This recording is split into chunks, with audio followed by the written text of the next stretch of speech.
আসসালামু আলাইকুম ওয়া রাহমাতুল্লাহি ওয়া বারাকাতুহু।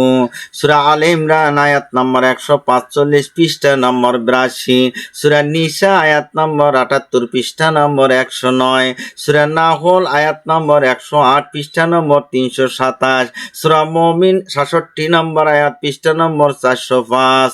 ওয়া মা কানা লিনাফসিন আন তামুতা ইল্লা বিজিনিল্লাহি কিতাবাম মুজাজ্জালান। আল্লাহ রাব্বুল আলামিন বলেন, আল্লাহর অনুমতি ছাড়া কারো মৃত্যু হবে না, কেননা মৃত্যুর মেয়াদ অবধারিত। যে কেউ পার্থিব পুরস্কার চাবে আল্লাহ তাকে দিয়ে দিবেন, যে কেউ পারলৌকিক পুরস্কার চাবে আল্লাহ তাকে দিয়ে দিবেন এবং শীঘ্রই কৃতজ্ঞদের পুরস্কৃত করে দিবেন।